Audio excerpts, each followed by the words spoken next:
Good morning from the UK, good afternoon if you're in Hong Kong, and good evening if you're in Australia. Welcome to our first trilateral symposium on the theme of environmental sustainability between the Universities of Exeter, Queensland and the Chinese University of Hong Kong. Individually, our three universities are each world leading in environmental science with a strong dedication to the advancement of sustainable development. And via two bilateral arrangements, we at the University of Exeter have established with the University of Queensland, the CUHK-UQ-Exeter Institute, and with the Chinese University of Hong Kong, the Joint Centre for Environment, Sustainability and Resilience, ENSURE. And these are geared at tackling challenges emerging from a changing environment and its influence on planetary health, and obviously very relevant at the moment with COP26 going on. So today's symposium marks the beginning of what we hope will be a successful and sustainable trilateral arrangement between our three institutions, and an opportunity to share current work and to inspire future collaboration. And so before I hand you over to our three Vice Chancellors, I just want to remind you that the session is being recorded. Can you keep your microphones muted while presenters are speaking? Can you please use the chat function to ask questions and interact with each other and the speakers? And if you are speaking, can you please keep your camera and or your video turned on while speaking? So as I intimated, we opened today's symposium with welcome and introductions from our three Vice Chancellors. And I'd like to hand you over first to Professor Rocky Estuan, the Vice Chancellor and President of the Chinese University of Hong Kong. Thank you very much. Hello, Debbie, Lisa, fellow colleagues and students and friends. Since we're on different time zones, so we'll have good morning, good afternoon, and good evening. On behalf of the Chinese University of Hong Kong, CUHK, let me extend a very warm welcome to the participants of our joint symposium on environmental sustainability, put together by CUHK, UQ, and Exeter. All three universities place a strong emphasis on addressing sustainability issues and climate change challenges. We share a common vision to create impactful knowledge and develop innovative solutions to create changes and make a difference in people's lives.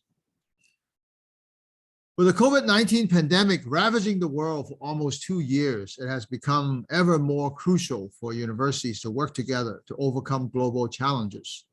It is crystal clear now that no one can do it alone, and international and interdisciplinary collaborations are absolutely necessary. So therefore, I'm very delighted to see today's trilateral symposium, which gives us the opportunity to showcase our joint work through the CUHK-Exeter Joint Center for Environmental Sustainability and Resilience, known as ENSURE, and the CUHK-UQ Institute, with an aim to stimulate more in-depth collaborations. Environment and sustainability is one of the 4 strategic areas of research at CUHK and features prominently in our strategic plan, CUHK 2025. Much of our research work centers around the Sustainable Development Goals, the SDGs, ranging from tackling climate change to building sustainable communities, and from fighting hunger, poverty, and inequalities to building partnerships for peace and justice. I'm very pleased that our joint center with Exeter, ENSURE, which is the first of its kind in Hong Kong, has already delivered high-impact breakthroughs in sustainability research in response to emerging environmental issues and their effects on human health and well-being.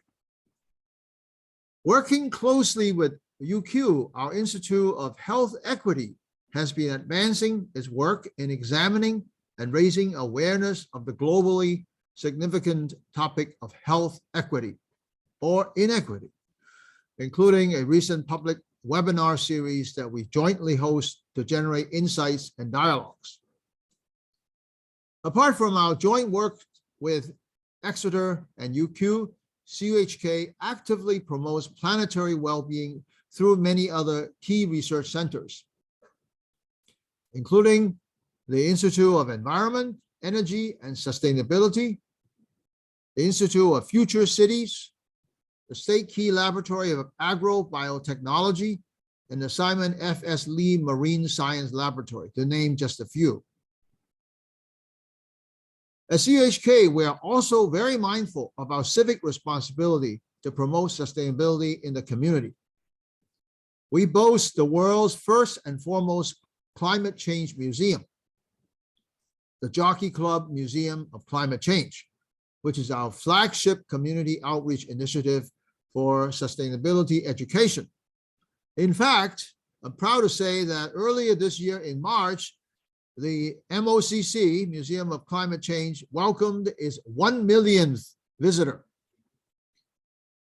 Here at CUHK, we embrace policies and programs to ensure sustainable development on our campus, which cover a wide array of green practices ranging from building design to waste management.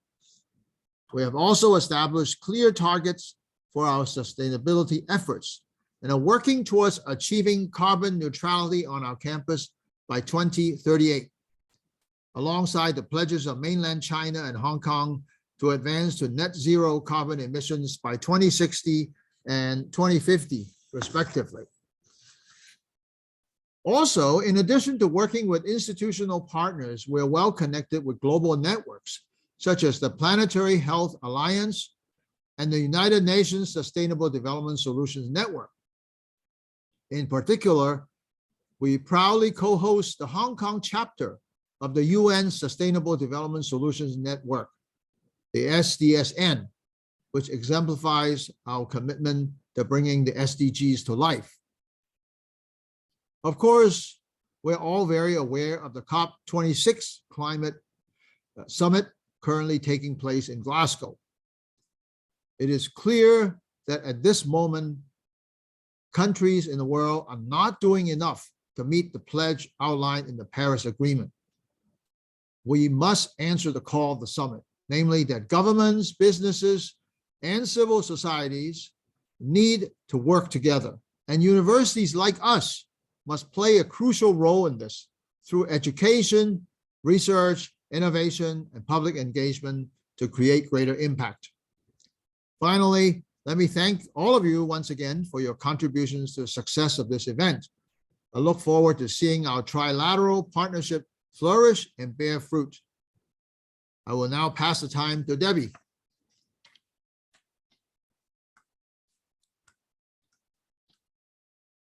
Okay, so yeah, thank you very much, Professor Chan. Can I just pass this over to Professor Deborah Terry-O, President and VC of the University of Queensland. Thank you very much, Stuart. And can I also welcome everybody to this very important joint symposium. Given that I'm meeting on the lands of the Turrbal and Jagera people here in Brisbane, Australia, I do begin by acknowledging the traditional owners and their custodianship of the lands on which we are meeting, and pay my respects to their ancestors and their descendants. And can I obviously say good morning to everybody for whom it's morning, good afternoon, and good evening, and obviously acknowledge my colleagues, Rocky and Lisa. It is really great to be able to connect with you as part of this important symposium. And I also want to take the time to acknowledge our valued colleagues from CUHK and Exeter, students, researchers, and everyone who's been able to join us here today. Can I want to follow on from what Rocky's just said to say that as the world's attention is really appropriately held by the continuing COP26 climate change conference in Glasgow, it's really wonderful to be hosting our own international symposium on environmental sustainability. I think what all of us have realised, particularly through recent weeks, but up until COP26, is we need to be working together to help solve these very significant challenges for our future. So I thank all of our colleagues at the University of Exeter and the Chinese University of Hong Kong for your continued support of this symposium and our highly valued partnerships more broadly. So while the pandemic has thrown the world into disarray over the past 20 months, there are at least some positive signs that the worst might soon be behind us. And we were discussing that as we all came online.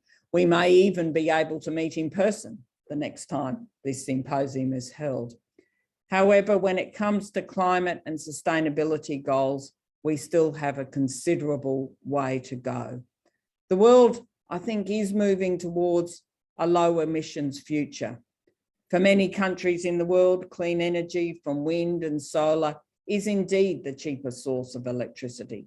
Great strides have been made in establishing schemes to drive down carbon emissions, as well as electric and hybrid vehicle uptake, and work is underway to halt deforestation and protect and restore the forests which hold carbon.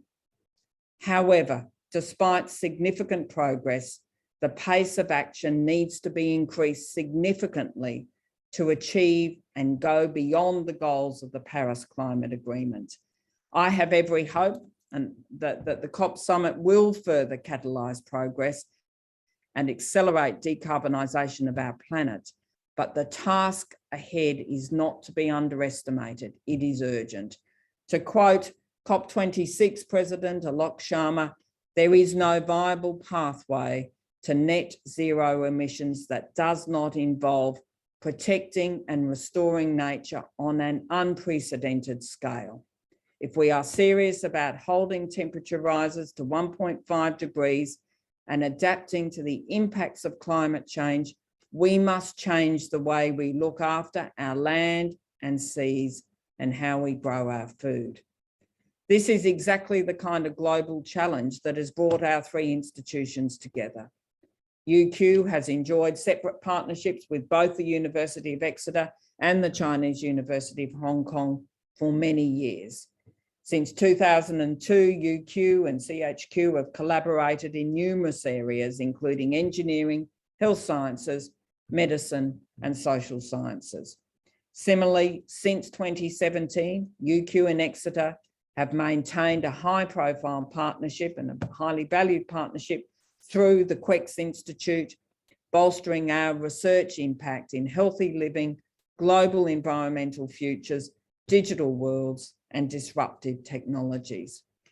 In that time, we've produced more than 150 co-publications and attracted almost $2.5 million Australian dollars in funding for sustainability research projects that investigate climate change impact on coastlines, climate and conservation, and microplastics. Then, of course, the Joint Centre for Environmental Sustainability and Resilience, or INSURE, was established by CUHK and Exeter in 2018 to advance sustainable development goals and progress towards a zero emissions future. It's a really important vehicle to tackle challenges emerging from the changing environment and its influences on planetary health. Our collective strengths and pressing environmental issues, I think, coalesce today in this trilateral symposium. It's an opportunity for researchers from each institution to promote their research achievements, share their research achievements in areas such as climate adaptation and conservation, marine science, microplastics pollution, and air pollution. It is really my sincere hope that this gathering will inspire new collaborations and future trilateral projects which will rise to the very significant environmental challenges we are facing today. Through our collective work and research, we can lead the work that needs to be done to address these issues. We are far stronger working together than as individual institutions, and I highly value our partnerships. Again, can I thank you all for supporting this online symposium and for the important work that you are doing to help secure our shared future. And I hope that you enjoy this event and that your discussions and collaborations continue well into the future. Thank you very much. Thank you very much, Professor Terry. I now want to close this little part of the session by handing over to Professor Lisa Roberts, the Vice Chancellor and Chief Executive of the University of Exeter. Thank you, Lisa. Thank you, Stu. And again, can I also say good morning and good afternoon and good evening. And thank you to Rocky and Debbie for your words to open this event as well. I'm of course delighted to be joining everybody today for our first trilateral symposium for our institutions. And I think this key milestone reflects the progress of our shared interests, our shared research synergies and strengths, and also our shared commitment to the theme of the symposium today, which is global environmental sustainability. And as Debbie and Rocky have both mentioned, the timing of this to coincide with COP26 makes this conference today even more timely as the world grapples with the enormity of the challenge that we face from environment and climate change. I do hope that this will be the first of many similar trilateral events in the future. And I think, not just in sharing our strengths and expertise on the environment and climate emergency, but in the future, hopefully come together to talk about very much associated global challenges around human health and well-being, and also how we can lead the way towards a more socially just and inclusive future for everyone. And of course, those three things are very much intertwined. We proudly launched our new 10-year strategy in October, and we're delighted to see that our shared synergies across this trilateral relationship really speak to Exeter's core values and our new vision for leading progress towards a more sustainable, healthy and socially just future. And that's through our research and our education activities. So for me, it's a real sense of excitement and anticipation really to look forward to further cementing these collaborations that we have with these great institutions to create new research and education opportunities for the benefit of our staff and our student bodies. And of course, that will also benefit our wider communities, whether that's locally, nationally or globally. I think, as Debbie and Rocky have already said, we recognise that research, and particularly solutions-focused research in this space, is going to need to be increasingly interdisciplinary and increasingly collaborative and conducted in global partnerships. And of course, they are obviously showed to their great strength and beauty today. And we're really proud of our strong links with both the University of Queensland and the Chinese University of Hong Kong. And both partnerships represent several years now of interdisciplinary collaboration and research, and of course, friendship. And while the COVID pandemic resulted in a pause in travel, I think nonetheless, we've found that our shared partnerships are still thriving, and we've proven to ourselves and others that we can maintain and further develop really successful and meaningful relationships without the need to maybe travel so much. That said, as everybody else, we can't wait to all come together again in person. But I think it's making us even more mindful in the future of our own institutional environment and climate emergency targets and goals and commitments. So 2021 has really been the year, hasn't it, in which the theme of environmental sustainability has really come into focus on a global scale, culminating obviously in the world leaders coming here to the UK for COP26. To try and accelerate the goals of the Paris Agreement and the UN Framework Convention on Climate Change. The fact that it's in the UK, the University of Exeter has actually got over 50 academics at COP26, leading the action on climate and emergency and the ecological crisis. So we've been leading events which have got global attention, things such as the publication of the global carbon budget last week, events on climate risk and adaptation, how we transform the energy system, protecting habitats and communities, environmental intelligence solutions with the UK Met Office, and actually 2 fantastic poetry projects where our scientists have written some stunning poetry around the climate change. So we also launched recently our Green Futures campaign to really highlight what we're doing around environment and sustainability. So do have a look if you get a chance at our Green Futures website. I think all of this is really just showing us that together, our 3 universities can really accelerate global action in partnership with our student body, our staff body, but also with our governments and our businesses and communities around our 3 universities.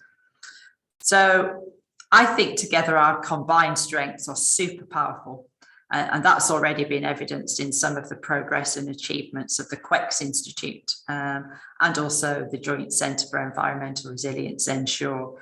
And of course, we'll learn more about some of the examples of coming from those partnerships today as the project teams present their work. And we really look forward with anticipation for the new trilateral collaborations that can arise from this meeting today, but also the second part of this meeting in 2 weeks' time on the 16th of November.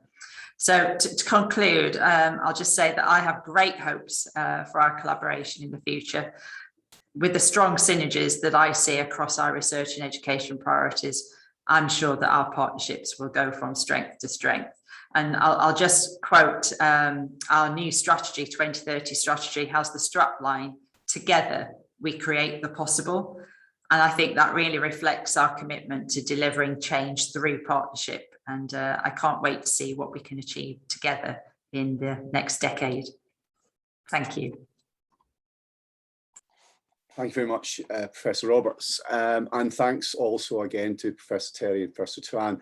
We don't have any time for questions at the moment, but we will have an open panel discussion probably in well, depending on how things go, in about an hour from now, where and there may be some a short amount of time for questions during the shorter presentations, but we're going to move over to the partnership showcase segment where we're going to introduce our 2 bilateral relationships, the CUHK Institute, the CUHK Institute and the Joint Centre for Environmental Resilience.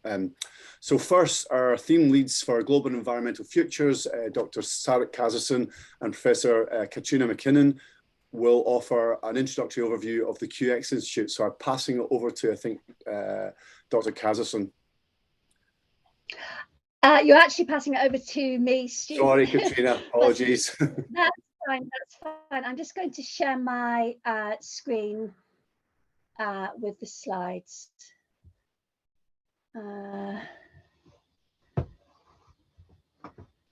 Is that visible? Yep, those are fine. Great.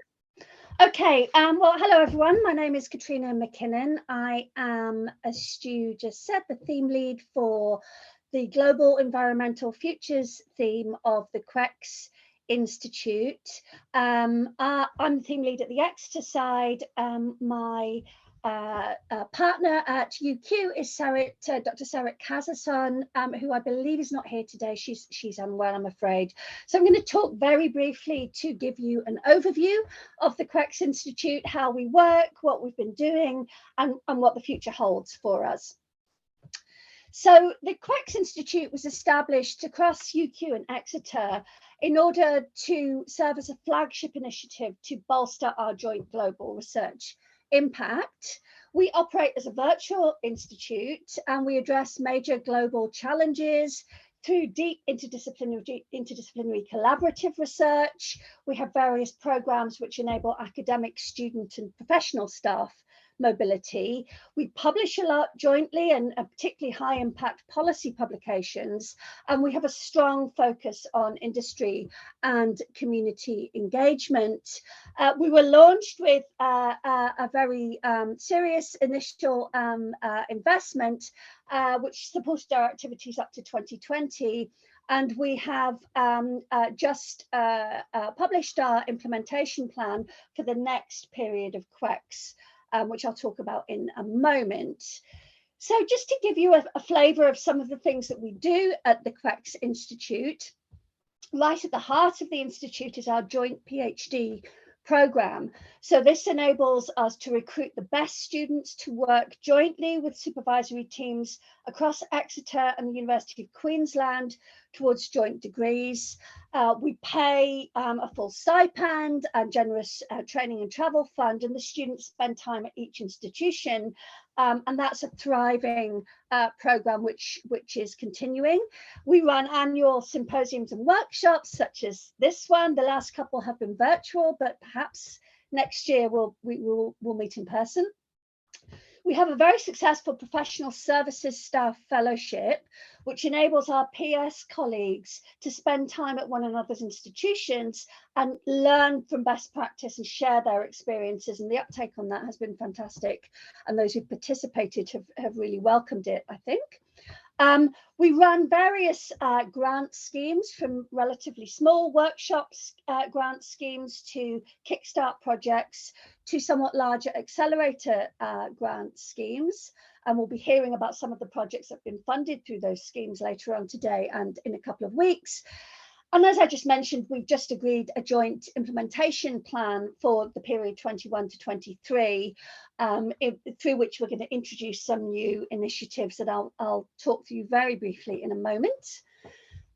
So we have at the moment in the CUHK-UQ-Exeter Institute, we organise all of our research-oriented work around 3 themes.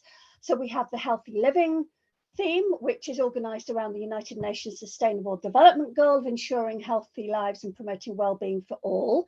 The Global Environmental Futures theme, which, as I said, is led by myself, Sarah Kazason and Peter Mumby as well at the University of Queensland. And a new theme that we've called Digital Worlds and Disruptive Technologies, which looks at how digitalisation is transforming our world and how we can exploit new avenues around digitalisation to maximise benefit for all. And here is some sort of zoning in, focusing in just on the Global Environmental Futures theme, which is relevant to what we're talking about in this year's symposium. Here's, this gives you a taste of some of the things that we've been doing through our various mechanisms around this theme. So we've been doing joint work on climate change, which looks at impacts on coral reefs. We've been working hard to try to understand circular business models for the water industry. We've been working on climate adaptation, conservation, and public health. So that's an area in which the Global Environmental Futures theme overlaps with the healthy living theme. And there are a number of other areas you can see on the slide in which we've done really productive and interesting joint work together within the Institute. And we've published a lot together as well. In the future, we're hoping that this will expand to become even more interdisciplinary by bringing in arts, humanities, and social science subjects into those sort of joint ventures. Some of our achievements to date. So we have 38 PhD candidates currently enrolled in the CUHK-UQ joint programme, which is fantastic. We've leveraged significant amounts of external funding through our internal CUHK-UQ Institute grants. We have jointly published 40 pieces, which are published in press, and we have supported 19 of our professional staff colleagues to engage in these exchange fellowships and learn in really productive ways from one another. That's just a taster of some of the things that we've achieved to date. Some of the others are there for you to view yourselves on the slide. And looking ahead in our next period of implementation, this is some of the things that we're now starting to work on within the Institute to move into our second full period. So we're talking together about creating double degree programs to reflect the complementary strengths that we have across research groups at each of our universities. And these could translate into expanded options for students at both institutions. We have a real exciting cluster of activities around student entrepreneurship and innovation, which is enabling our undergraduates and our postgraduates to work together to really kickstart some of the exciting ideas that they have. We've just launched a new, larger strategic grant scheme, which is a natural follow-on from the existing grant schemes that we had. And the thought here is that we want to offer support for larger, longer-term research programs to really consolidate and mature those programs in a way that will enable them to leverage even more external funding, and to strengthen those bonds that we have across our universities. And finally, we're talking at the moment about and planning for a new joint online master's programme on global environmental futures.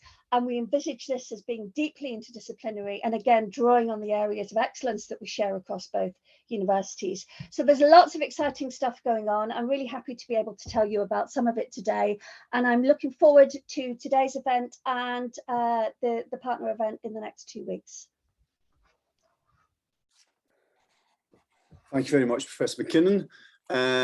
Some really exciting stuff going on there. I'm now going to pass you over to our co-directors for Ensure, Professor Joe Lee and Professor Gavin Shattuck. I believe it's Gavin that's going to lead on them, who the last time I spoke to him he was at COP26. Are you still there, Gavin? I am indeed. Welcome from Glasgow, and I'd just like to reiterate our three Vice-Chancellors' comments that as the world's eyes are on environment and sustainability, we and our leaders have a lot of work to do here at COP, and I think it's particularly timely that we're having our symposium while COP26 is well underway. So I'm going to briefly introduce the CUHK-Exeter Joint Centre for Environmental Sustainability and Resilience, or Ensure, and then I'll hand over to my co-director, Joe Lee, to talk about some of the details. So next slide, please, Joe.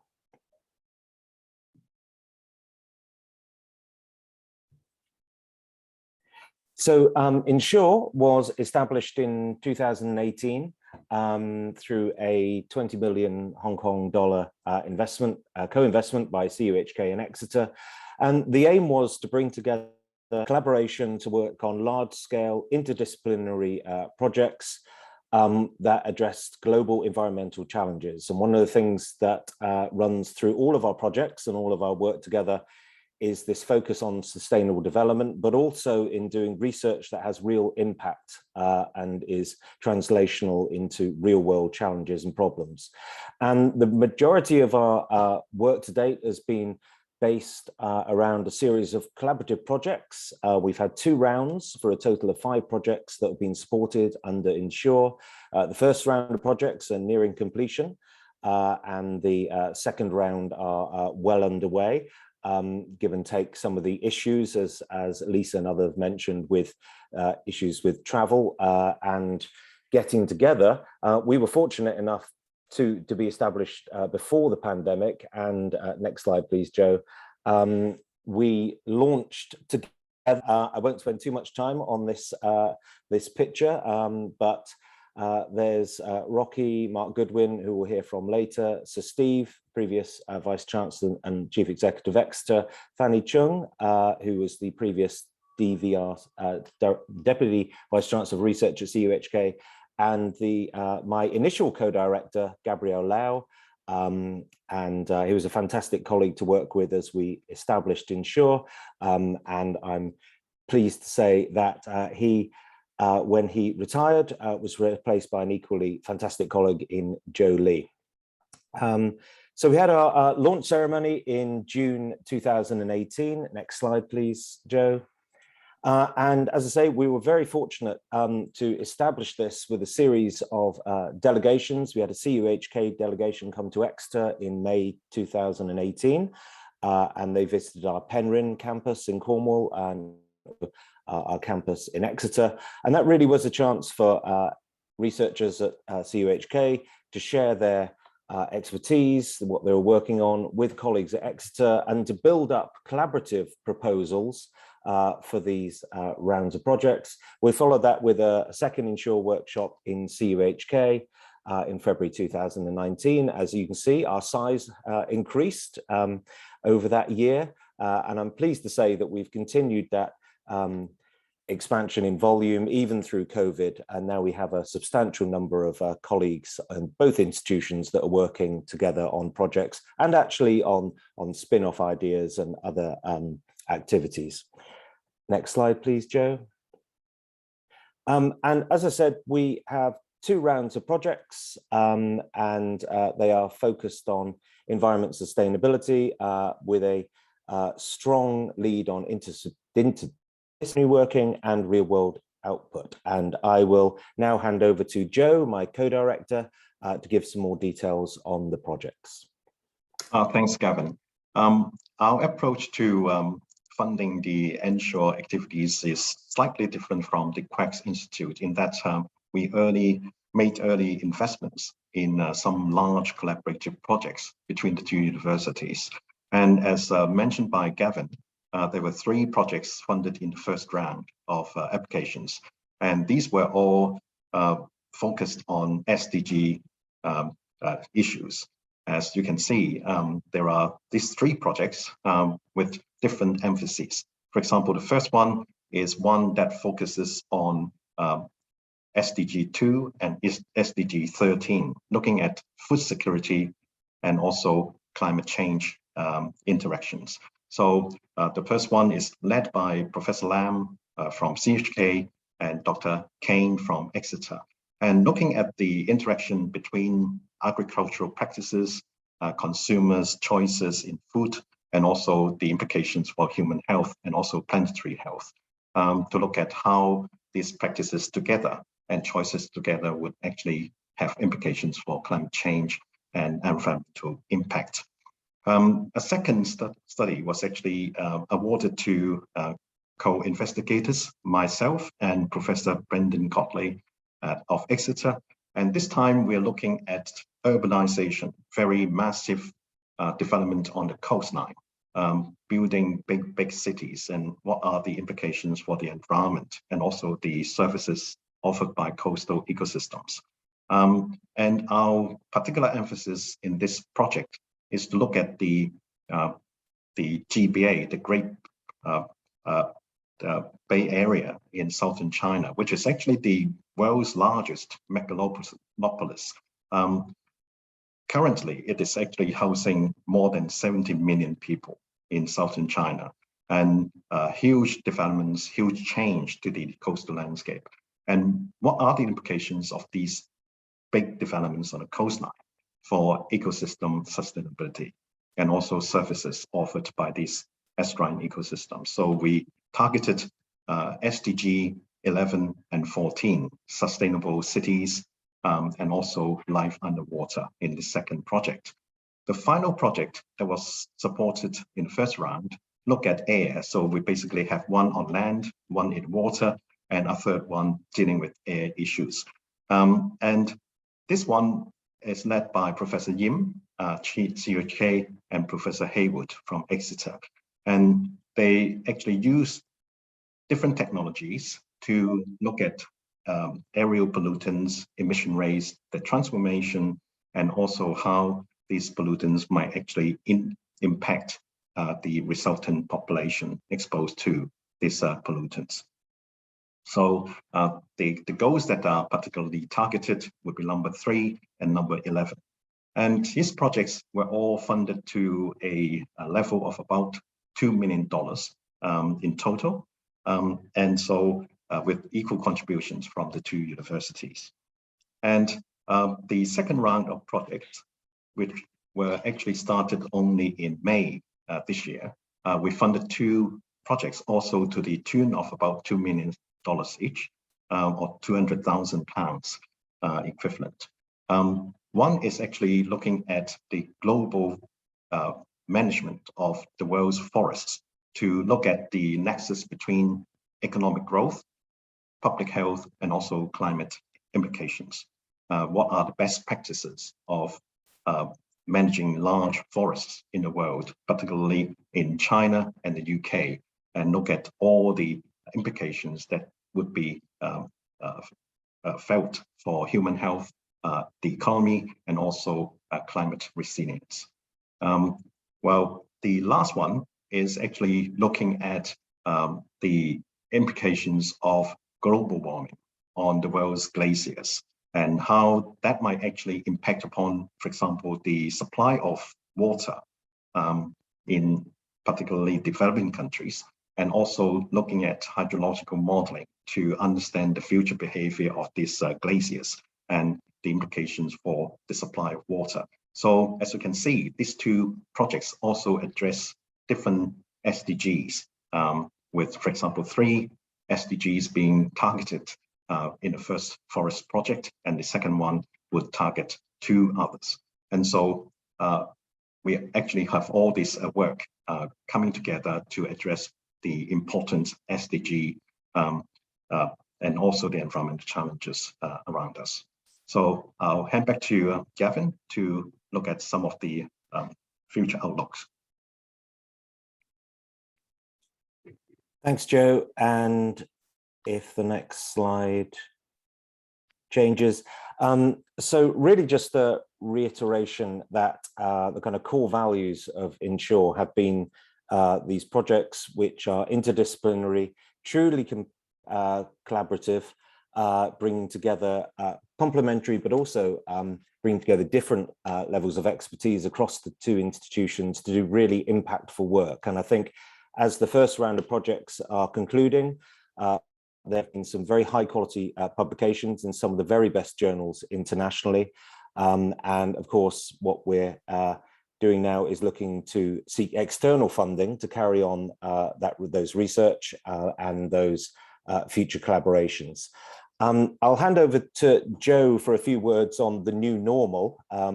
But obviously, we know that we've had significant negative impacts of travel restrictions. As you see, back in 2018-19, there were regular exchanges between the 2 universities, and that really helped to kick off Ensure very successfully.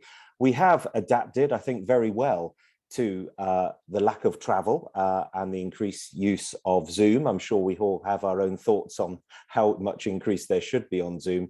But I think it's something going forward that will come to a kind of balance and equilibrium between the need to see each other and work face to face to initiate new research ideas, and also the course sustainability angle of not flying when it's not necessary. But I'll hand over now. Thank you, everybody. I'll hand over back to Joe for some thoughts about how we might continue our collaboration and indeed expand it under the new normal.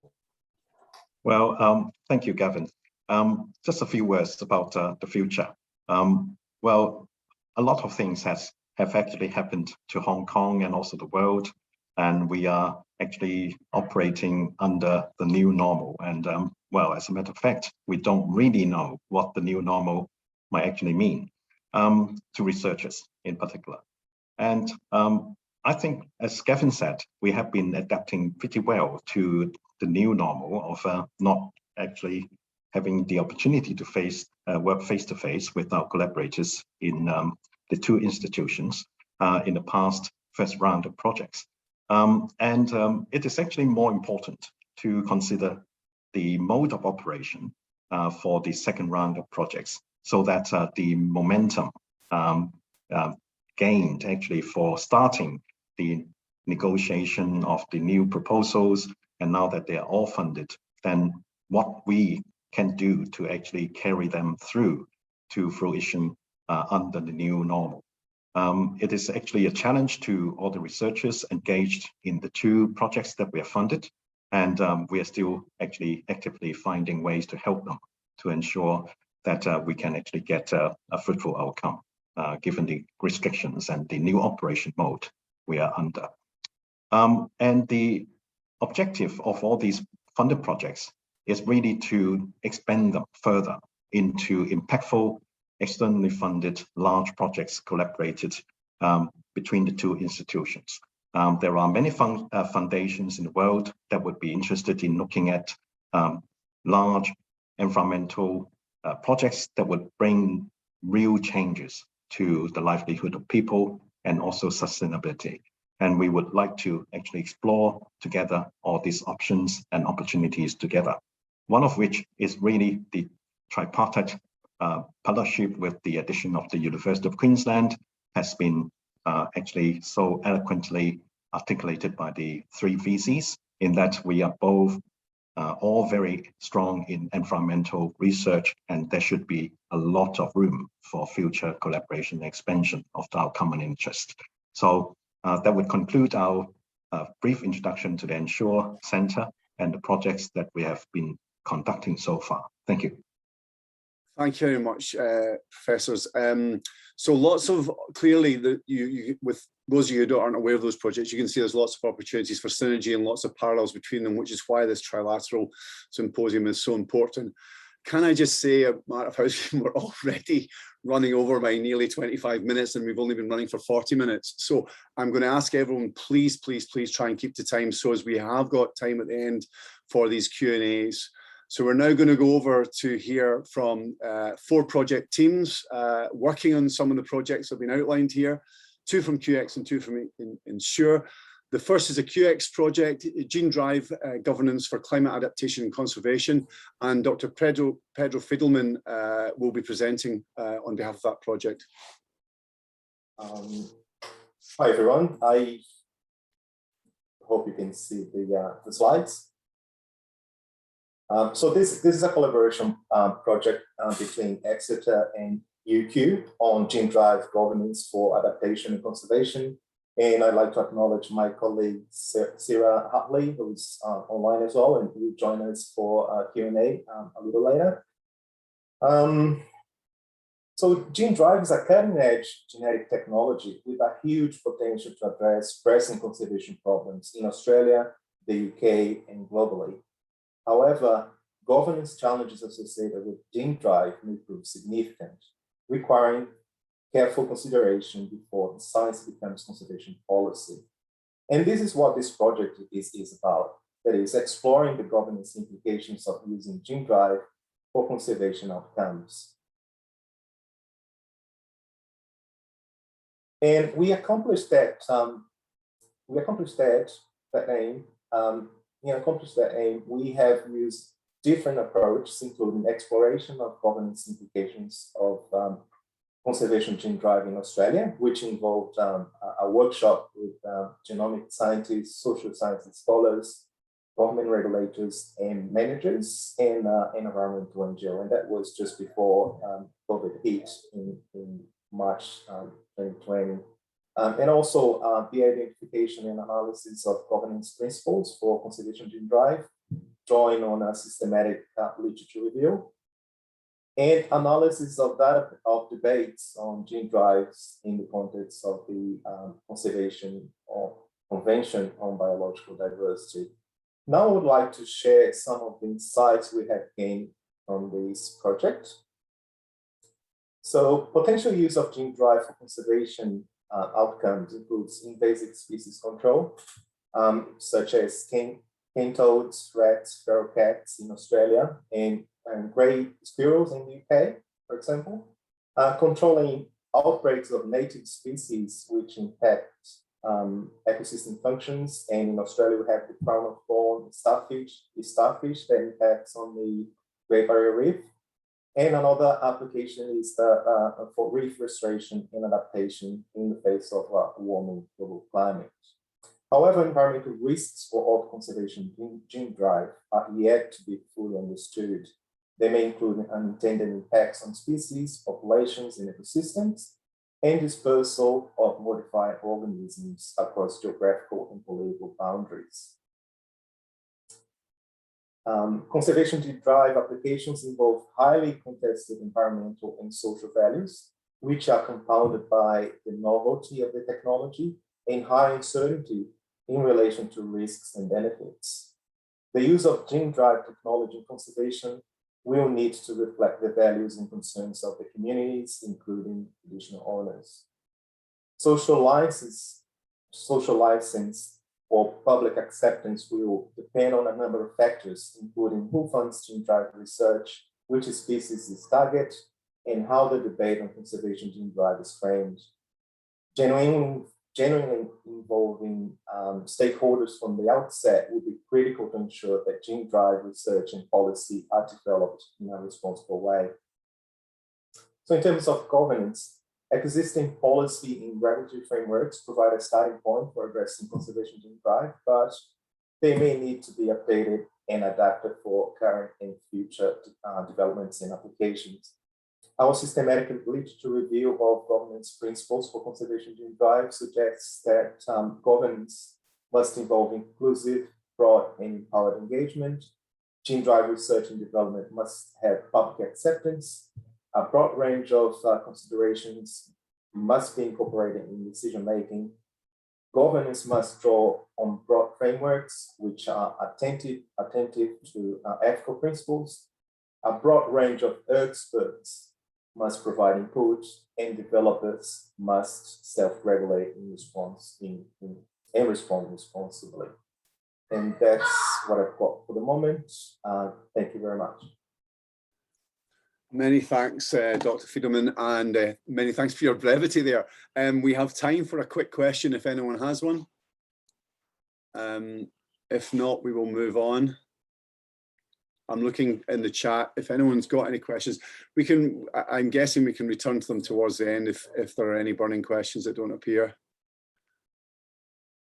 Okay, in the absence of that, and in the in attempt to try and get back on schedule, I'm going to thank you again, Dr. Friedemann, for that really insightful talk. I'm going to move on to the next project, which is an Ensure project. And this is sustainability of coastal megalopolises in the face of global environmental change, China's Greater Bay Area. And I think it's back to Professor Jolie on this one.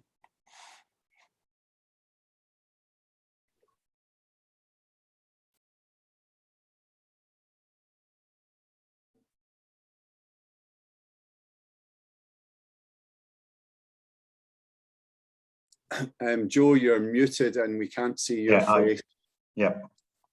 Sorry about that. And this is a brief introduction to the collaborative project between the two universities and looking at the implication of intense coastal urbanization on sustainability and also ecosystem services. And we particularly would focus on two SDG. One is the life below water, and the other one is sustainable cities and communities. The project is led by myself and also my partner in UOE, Brendan Godley, Professor Brendan Godley. This picture actually shows you quite nicely, actually, the setting of the project. The GBA, the Great Bay Area, is actually the largest megalopolis in the world, with 17 million people, and you can actually see the distribution of the population around this area. Hong Kong and Shenzhen being actually neighboring cities together with 20 million people. And this is a schematic showing you the layout of the landscape, where you have the 9 cities and 2 special administrative regions to make up the GBA with more than 17 million people. And Hong Kong is located here, and we are particularly interested in this small box area here called Deep Bay, as a part of the GBA actually with more intense in-depth study. Well, the thing that characterizes this region of Inner Deep Bay is actually one of change and very significant coastal urbanization.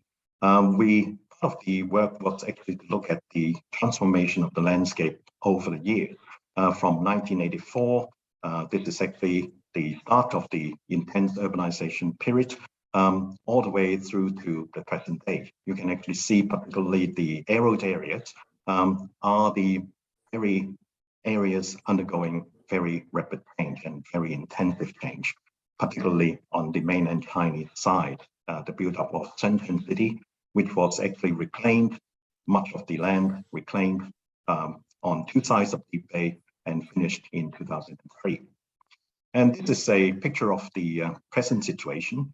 This is the Hong Kong side with some natural mangroves preserved in the tidal aquaculture pond at the internationally important Maipo marshes, which is very important for its ability to support migratory birds on their flyway from Siberia to Australia every year. And across the bay is the Shenzhen megacity, basically of 12 million people in the background. it's actually a very small area, but with a lot of things going on. The content of our study basically look at the two main branches, with the focus of looking at sustainability of ecosystem services in the face of intense urbanization. The particular parts that I'm going to talk about today is the capacity of this nature reserve at Mai Po for supporting migratory birds along the East Asia Australasia flyway. And the other component, more actually undertaken by the Exeter team in connection with us, is the implication of intense sea traffic due to the urbanization on cetacean populations in the Eastern Pearl River estuary. You can actually see the intensity of sea traffic by these color lines in the picture. Our approach is actually to look at long-term environmental records to assess its implication of urbanization for migratory birds, which is the most important ecosystem service for this part of the system. Many long-term data sets are actually routinely collected by governments to look at, for example, compliance of water quality to standards and so on. But very few people, researchers, actually attempt to make use of these long-term records to fulfill scientific investigations, like, for example, what do these actually changes mean in the long term? And we made use of a few sources of long-term data, for example, the data on water quality and river water quality in the catchment for Deep Bay, collected by the Environmental Protection Department in the last 30 years or so, and also land cover change that we actually invested in investigating ourselves all the way from 1924 until today.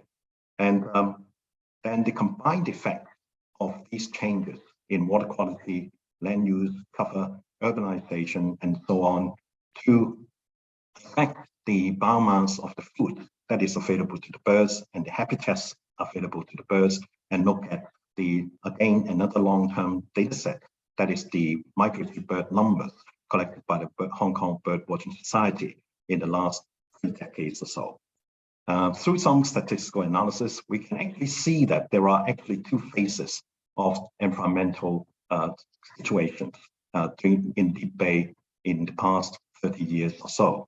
And the demarcation seems to be around the year 2003, 2004, in terms of, for example, the area of the habitat covered by mangroves, the area covered by impervious areas, that is built up areas, and also the land, the area of mudflat and so on. As you can see, 1984 and 2003, when the reclamation has largely been completed, then the whole landscape is actually quite different.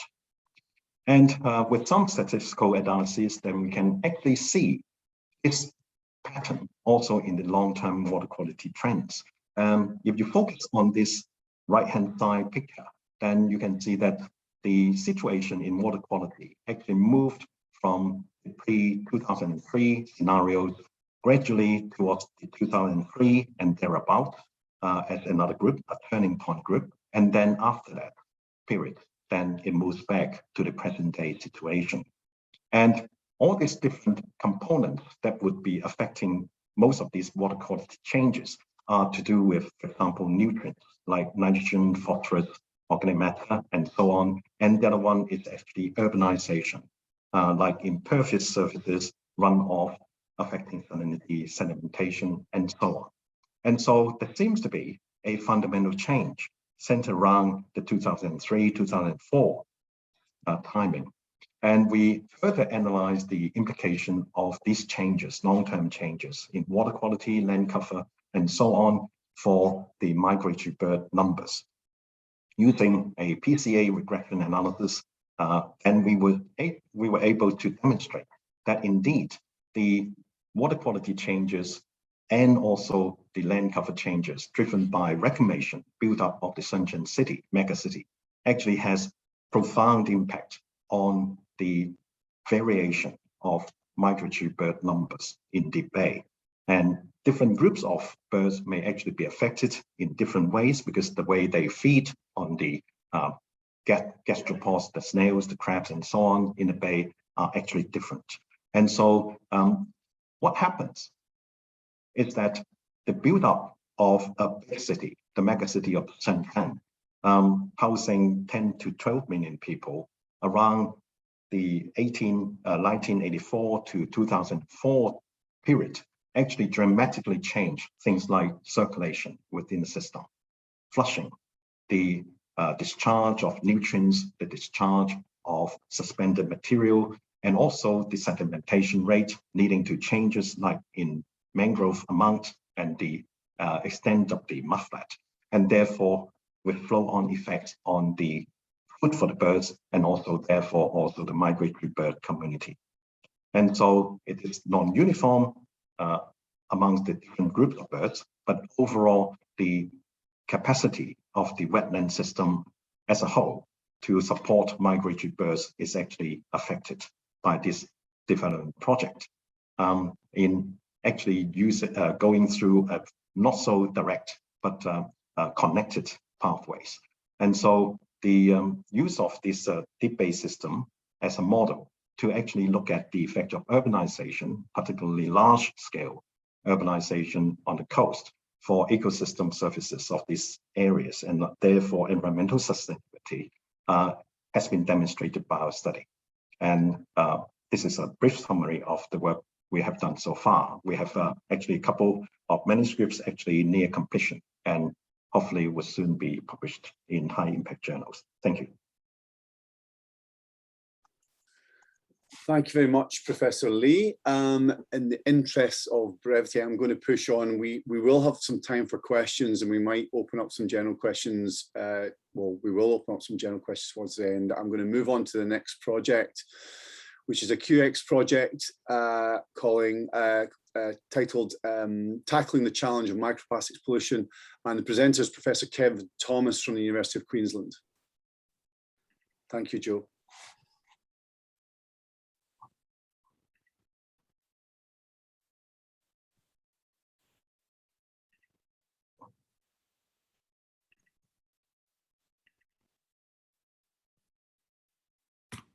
Well, thanks everyone, and welcome to this short talk on understanding the plastic cycle, which is part of our work with Tamara Galloway at the University of Exeter. And the goal is to minimize exposure to us as humans and the environment. And much of the work that I present today has been done by two QX PhD students, Stephen Burrows and Francisca Ribeiro. So the vast majority of the 8.3 billion tons of plastic produced since 1950 still exists in landfills and natural systems on our planet. And even under the most ambitious contemporary waste reduction scenarios, this legacy contamination is predicted to grow. And we define this as the environmental plastic cycle, which I have as the schematic in front of you here. And this is defined as the continuous and complex movement of plastic materials between different abiotic and biotic ecosystem compartments, including humans. If we start to unravel this cycle, you can better understand exposure, including our own. And plastics are known to be extremely persistent. However, once in the environment, they do break down to form smaller microplastics, less than 5 millimeters, and nanoplastics, which we define as less than 1 micrometer. So dispersal or leakage of micro and nanoplastics into natural systems, and leakage of many thousands of additives, which Tamara will touch upon later, poses really a planetary scale problem. And despite their pervasiveness, we really lack a fundamental understanding of the extent and impacts of plastic leakage and the key pathways by which exposure occurs. So as plastics age, they change in shape and size, and they eventually break down into these smaller micro and nanoplastics. And the state of the art for plastics pollution research has progressed considerably in recent years. However, we face an increasingly complex combination of plastics and additives that move and transform the environment in ways that we can yes predict. So here I have some examples of some microplastics. If you've never seen them before, we have some nurdles, some fragments, and some fibers. So our work aims to establish where the plastics come from, how much there is, and where they go. For example, the streets of Brisbane are covered with around 850 kilograms of plastic, and every time there's a storm, between 2 and 7 kilograms of tire wear additives from 1 kilometre of highway washes into our creeks, along with around 850 grams of tire wear additives. Each Australian is responsible for 200 grams per year of plastic entering our agricultural environment from the reuse of biosolids treated sewage sludge. And Francisca has been working on seafood exposure. So for those of you that enjoy oysters, you typically consume around 1 milligram per serving.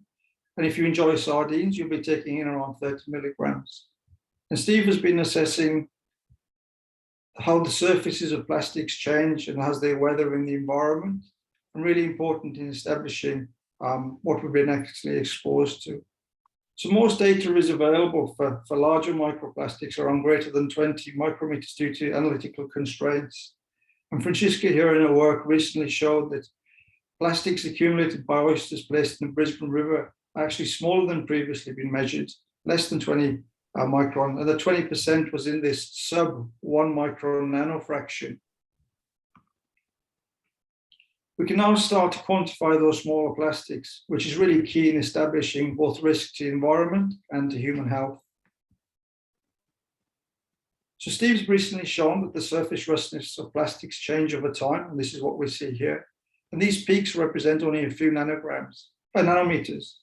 But as the surface changes, as oxidation, for instance, in the environment, these peaks get taken away, and they may even break down to smaller plastics. And we ask ourselves whether we're actually releasing nano-sized flakes from these peaks as they're removed. So I guess the take home from the 4 or so minutes that I've had today is that nano and micro-sized plastics are really ubiquitous contaminants all around us. We urgently need to comprehensively evaluate plastic cycle, as we call it, to minimize this exposure.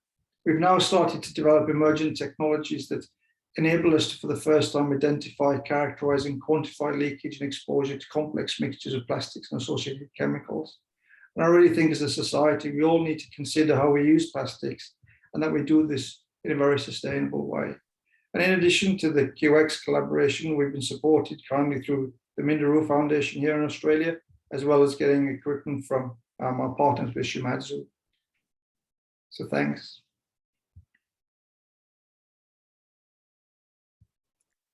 Thank you very much, Professor Thomas. We're not going to hand over to Professor Galloway. No, you're. Yeah, Tamara's going to speak next. Okay. Okay, Tamara, can I pass you? Take on, Tamara, please. Thanks.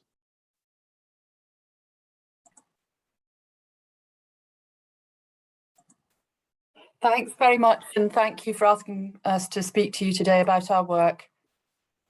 So here at Exeter, we've been taking up the other side of the plastic cycle, and our research concerns the interaction of pollutants with living things. So our research team here focuses on understanding how pollution damages living things. We try to understand what makes some species more vulnerable than others, but more importantly, we try to use this knowledge to protect the environment and human health.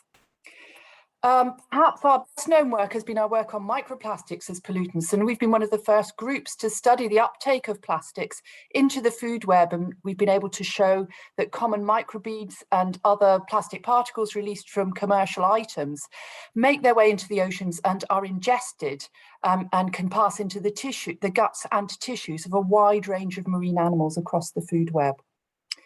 Our research in this area is constrained by the technologies we've been able to use to explore the presence of the plastics. As you can see in some of these images, we can use fluorescence microscopy down to a size of around 160 nanometers to image the presence of microplastics present in tiny larval oysters. But any lower than that, and it starts to get very difficult. Our collaboration with Kevin and his team in Queensland has been instrumental in allowing us to examine what happens to that smaller fraction. It's been estimated that up to 80% of all the plastics in the oceans have reached the nanoscale. So they've broken down into tiny, tiny pieces. And what we've been doing, as you heard, is working with Francisca to measure the size or the total amount of plastic that's taken up into oysters intended for human consumption.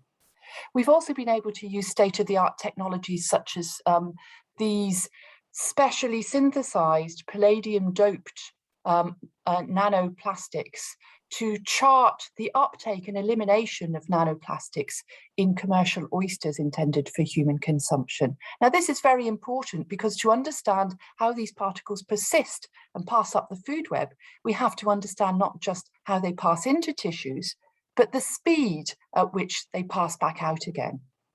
So these studies have been important and some of the first ones in the world to be able to do so. Now, even as we're developing the technologies to be able to track the common plastics that we typically find in marine litter around the world, things are changing. We've been involved in Exeter in something called the Exemplar Project. We've been looking for solutions, and we've been working with colleagues in the business school and other disciplines within the university on circular economy approaches. We envisage a future where plastics never become waste in the first place. So we're exploring ways of reducing use, recycling, replacing, and finding alternative business models that actually work in the modern world. As part of that, we've been testing the safety of novel biopolymers, and some of the work that we've been doing with Kevin has expanded into work done here by Dr. Paul Boisseau, who's actually supported by the EPSRC and more latterly by NERC, to ensure the safety of novel biopolymers. Rather than using traditional plastic bottles and throwing them into the ocean, why can't we produce alternative plastics using waste materials which will break down naturally into carbon dioxide and water in the environment? And we've been working with one of our partner institutions is a company called Materium, who are spearheading the use of alternative waste materials to make biodegradable plastics. On the right, you can see an image of one of our seaweed plastic bottles, and on the left, you can see some of the toxicity curves. Most of the materials that we've been tested are classified as non-toxic according to legislation. But we need to be able to delve deeper into some of the new materials because, as you can see on the right, they're not yet able to compete with PepsiCo and Coke in terms of their performance and their appearance for the modern commercial world. To do that, you have to be able to add additives. And this is where we're very interested to be working further with Kevin, because we need to take a deep dive into the chemical additives that are actually used in the plastics industry. Many papers have now looked at the huge proliferation of different chemicals that are used to make plastics of different kinds. Conservative estimates are that up to 900 commonly used plastics additives are hazardous to human health. And we've been working with Kevin to send him some of the leachates from the plastics that we've been using to explore what might be there in terms of intentionally added additives, but also the unintentionally added additives that might have made their way into recycled materials. Because when you recycle things, you don't just recycle the materials themselves, but you can recycle the risks that they might have picked up with unintentional contaminants as they make their journey through the life cycle. So this is quite exciting work that we're very happy to be conducting with Kevin, but we see this as absolutely instrumental to the future. We've explored plastics, we've talked a little bit about climate change, but we have to consider what the future of the planet is like if we don't do anything. Our chemical future looks very different from the current day situation. The amount of chemicals that we produce every year has been doubling every 10 years. And you can see that Asia and China are predicted to make up over 50% of the production of chemicals by 2030. Over 62% of the 345 million tons of chemicals used each year in the EU alone are classified as hazardous to health. And we produce an astonishing 2 billion tons of organic waste. We have to have better methods of identifying and ensuring the safety of everything that we throw out into the environment if we've got any hope of achieving the strategic development goals and all of the things that COP26 is asking us to do. That's what we're really excited to be working on with Kevin's team. And I've just thrown this slide in at the last minute in response to the comment in the text box that we have to take people with us. There's absolutely no point us designing as academics the things that we hope to be using if we don't explore the barriers and the opportunities in the general population that could hinder their uptake. So Steve Burrows, who took up his time locked in lockdown in Queensland by doing a little sideline in in social science research has been exploring the attitudes of the Australian public to the use of plastics and their alternatives, and identifying the deep sea as the thing that concerns people the most, and the circular economy is the thing that everybody looks at as a way of taking them forwards. I just wanted to finish by thanking all of the people who've been involved in the research that we've been doing, and particularly the students, Francisca and Steve, who ended up on alternative sides of the world as the pandemic struck, but still managed to do fantastic projects. And Francisca in particular produced a paper that was read in its first 6 weeks over 250,000 times by people around the world. So thank you very much for the support we've received and for your attention. Thank you, Professor Thompson Galloway. We have no time for questions. I'm really sorry, but we'll try and move on. We'll hopefully might get some time towards the end. I want to move very quickly on to the last of these projects. It's an ENSURE project called Transboundary Air Pollution in China and the UK, Intensity, Attribution, Impacts. And it's Professor James Haywood who's going to be presenting it. Thanks very much. Just get on slideshow. Okay, so I'll quickly go over this one. This is some work that Steve Yim, who was at CUHK but's now moved to Singapore, and myself were really sort of coordinating on. And it's transboundary air pollution in China and the UK, intensity, attribution and impacts. This project was really based on the synergy between what's done at the University of Exeter in terms of modelling atmospheric pollution and air quality, in terms of the modelling and the monitoring and the primary interests. Very, very similar to what Steve and CUHK's were. We were using different models, different monitoring systems, but there's an awful lot of synergy between the models and the monitoring and our primary interests. We realized that one of the big problems with doing this kind of research, particularly using LiDARs, and this is a LiDAR here, what a LiDAR does is it shoots a pulse of laser light up into the atmosphere and then receives it. But through various technological limitations, there's a gap. And that gap is very important in air quality, because that gap goes up to a few hundred meters, which is where almost all the air quality issues are. So what we did was we identified drone measurements as a key need for validating remote sensing observations in relation to surface air quality. This is us on a visit over to Hong Kong. That's Martin Osborne, myself and Steve, and representatives from the Hong Kong Observatory and Steve Yim's group. It went very well. Everything was looking rather good. And we designed and got flying a couple of instruments on the drones, one which hadn't really been done before. These had been used on balloons, but hadn't been used on rotary quadcopters and things like that. This is the printed optical particle spectrometer, which gives you an aerosol size distribution. So you can measure the PM 2.5 and get some big details on the size distribution of aerosols when operating in the atmosphere. The other thing that we did was we used this instrument, which had been developed in NOAA, which was called a mini SASP, and this is a symphotometer. So what that does is it gives you a measure of the amount of particulate matter in the layer above you by looking at the sun and looking at the transmission. Now, obviously, when that's fixed on the ground, you only get a column. But if you can profile up with a drone instrument, you can get some very accurate measurements of the atmospheric concentrations just by differencing the optical depth as you go up. So everything was good in terms of getting these employed on our drones, but drone instruments are obviously not ideally to be deployed, particularly in the unrest in Hong Kong.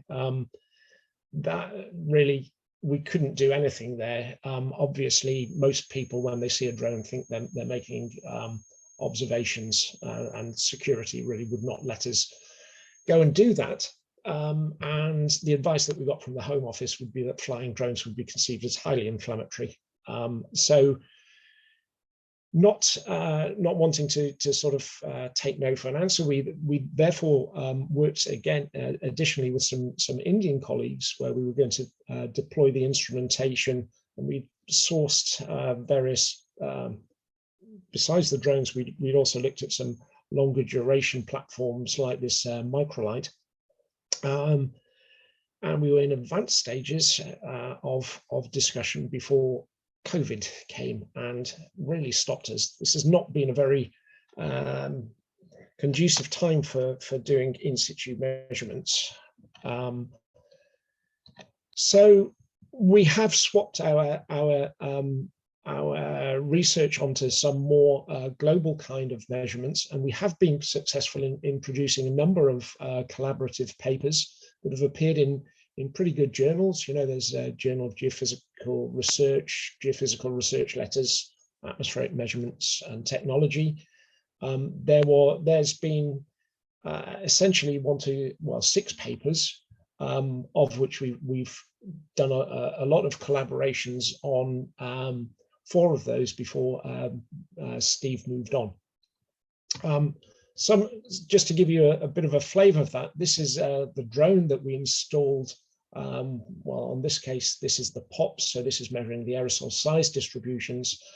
And what we were doing here was really doing the first proper comprehensive calibration of the sensors, of the POP sensor, mainly because the size distribution, you know, these are microscopic submicron particles in the atmosphere, and we weren't sure what the influence of the rotors would be on the size distributions. And we characterized the influence of these rotors rather well. Is probably it is the best one that's been done. And that varies depending on things like wind speed because of the attitude of the drone, etc. And that's documented in a paper by Zixia Liu et al. The second thing I'd highlight would be, you know, just the synergy that we use between the LiDARs that were being run in Hong Kong and the models that we were running at the University of Exeter. And we were running state-of-the-art high-resolution models that have been developed at the Met Office in the University of Exeter. So this is what's called the NAME model, which is really able to show where the source of air pollution is coming from in conjunction with the LiDARs. As we sort of realized that we weren't going to get some in situ measurements to the degree that we wanted over Hong Kong, we expanded our horizon a little bit, and we were looking at some of the much more global kind of events that have happened recently. We were looking at modeling a volcanic eruption called CUHK, which is essentially the green, and well, the green one here is the sulfur dioxide that transforms to sulfate, and we were looking at volcanic ash, and we were also looking at biomass burning aerosols, and that's really interesting, the biomass burning aerosols, and has led us in some very new and novel directions. This just shows an example of some measurements using LiDARs at these large this one happened to be in Washington using the micropulse LiDAR, a NAME model output, and you can see that actually the aerosol signal in the observations and in the model is really rather good. But one of the things that we've sort of, and I put this in because obviously with CUHK, I thought that they'd be very interested in some of the research that has led on from this and the aspects of biomass burning. This shows the very, very large, well, unprecedented fires in Southeast Australia. in well, December 2019 into 2020. And these huge plumes of smoke contain a lot of black carbon. That allows them, that combined with the intensity of the fires allows them to loft. And what these did was very unusual. These fires actually got into the stratosphere. And we are, well, I've said submitted, but it's going in the next few days to Nature Climate Change. This is really important because what we find in the observations, this is the global mean stratospheric temperatures. You can see there's this big uptick here. And these are in observations. You can see that the stratosphere is the warmest since this event here. This is Mount Pinatubo. So we replicated that in our climate model using the UKSM state-of-the-art climate model. And you can see it does a really rather good job in forecasting these. So this is the sort of future direction of research that might be of interest, particularly, I would guess, to CUHKs, because there's also some very, very interesting impacts on the Antarctic ozone hole. So do ask me any questions about that later on. You can always email me. Okay, that's it from me. Thank you. Thank you very much, Professor Haywood. Again, I'm really sorry. We're really tight on time, and I'm quite keen to get some of the broader questions. Does anyone have a very quick question for Professor Haywood? If not, I'm going to move on and try and start this panel discussion for the last half hour or so. Here, I think we've had some questions posted in the chat. One in particular about just by Mike, asked by Mike Dixon about COP26, including emissions produced by military sources. I'm not sure that's within the scope of this panel because I'm not sure we've got expertise to answer it, although Gavin may disagree. But I would urge you to come to next week's meeting because there will be people in that panel that can certainly answer those types of questions, unless anyone wants to volunteer. I mean, I think they should be including those CO2 emissions in any global carbon budgets. But if anybody's not prepared to answer that, I'm going to pass us over to our panel. And the focus on this is really thinking about how we run global partnerships in a post-COVID world, and how in particular we can get these three universities working more closely together on the kinds of problems we've heard about in the last four really stimulating talks and the two before. So our panel includes Professor Mahar Sham, the Pro-Vice Chancellor of Research for Chinese University of Hong Kong, Mr. Rongyue Li, Vice President and Deputy Vice Chancellor of Global Engagement for University of Queensland, and Professor Mark Goodwin, Deputy Vice Chancellor of Global Engagement, Exeter. If you could start typing questions into the chat, I would like to just kick off with one for starters. And I think we'll probably just try and get one of you to answer each question so that we get as many questions through as possible. I think now more than ever, we're dealing with a range of shared complex global issues. COVID-19 is just one of them. Climate change is another. We've heard a lot about these over the last hour or so. What do you see as being the current role of global partnerships in addressing these issues, particularly in light of discussions going on in places like COP26 in Glasgow? Is there anyone who wants to, from the three panel members, who wants to venture an answer to that question, or do you want me just to sort? Okay, yes, Neha. Yes, Meha. May I just take this question on? Yes, this is yes, sure, Meha. Sorry, I can't see your faces at the moment. I just know there's somebody trying to talk. Okay, so this is Meha Sham from the Chinese University of Hong Kong. And I think that this is a very, very good question to start, because I think we all recognize that the pandemic or climate. These are truly global issues, and we cannot get away by working on our own. We must work together. I think today's symposium also gave us a little bit of the flavor when our colleagues from 3 universities are sharing a little bit of their work along this big umbrella. But I do want to point out that there is probably, if we could get together and identify common issues so that we could contribute our complementary expertise, I think that this way we may be more effective in solving the problems. I think that forum like this one is a start, but if we have platform or resources or any avenue that allow us to identify issues that are bigger than what we can resolve on our own, but draw our strengths together, this way we may be more effective. So this is the point I want to contribute. Thank you.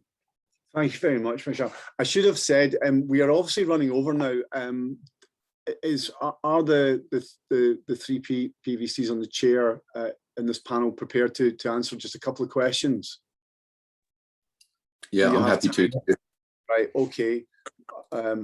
Another one that emerged, Mark, was obviously we've been in these partnership discussions, been focusing a lot on the big challenges that are facing the world. But if one thing the COVID vaccine-19 has showed us is that there's clear value to fundamental research, because most of the technologies involved in developing those vaccines have been fundamental questions, have been driven by fundamental investigations that have not been really obviously applied. And I'm wondering, is there space for these kind of big ideas in a relationship of this nature where that might not be obviously applied in the first instance, but could be, world transforming down the line? Yeah, hi everyone, this is Mark Goodwin from Exeter. Just to answer that one, I think in short, yes, there is space for that blue skies research. It probably needs longer term funding to support it, and I think that's where you come back to the commitment of the partners. So certainly as part of the CUHK partnership and the new implementation plan that Catriona mentioned, we're looking at funding larger, longer grants, precisely so that we can do that sort of blue skies research. So I think it is possible, but I think there has to be a specific focus by the partners and a specific strategy by the partners to do that.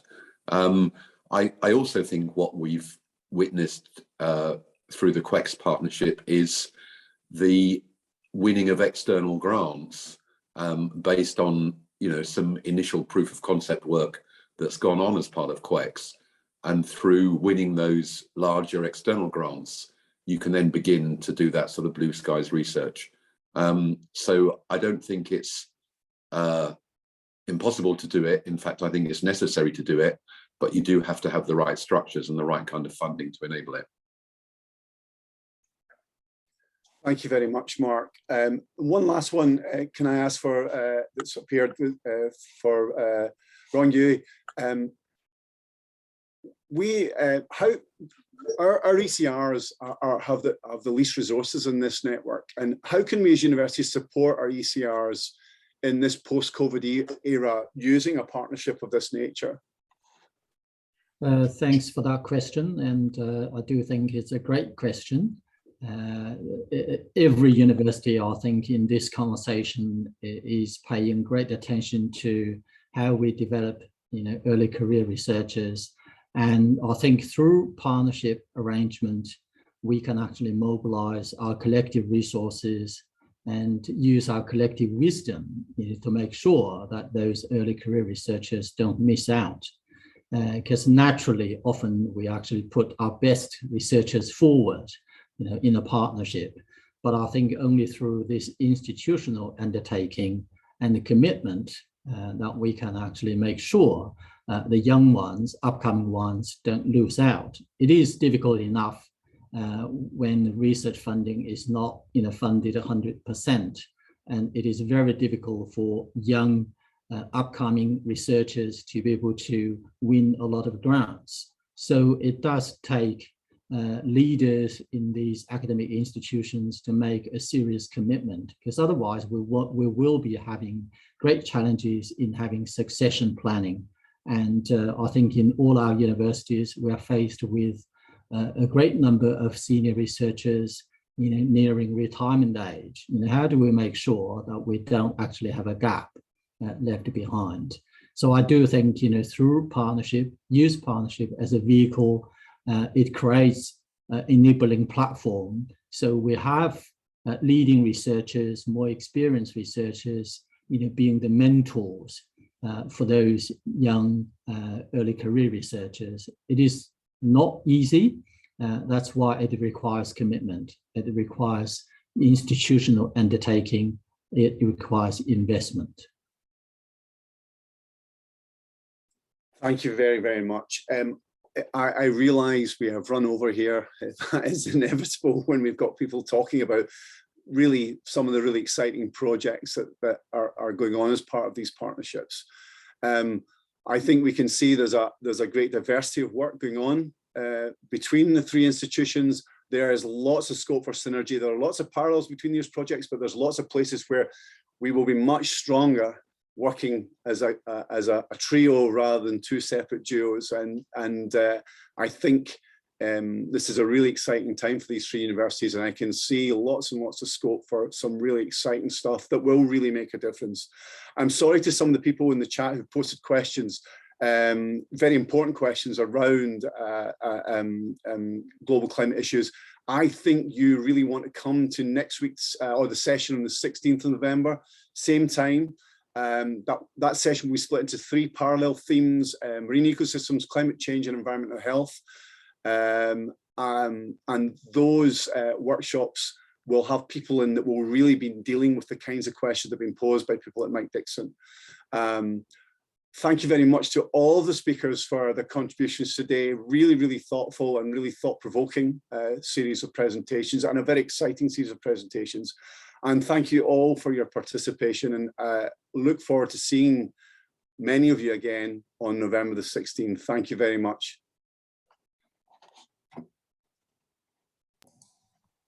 Thank you, Stu. Thank you. Bye, everyone.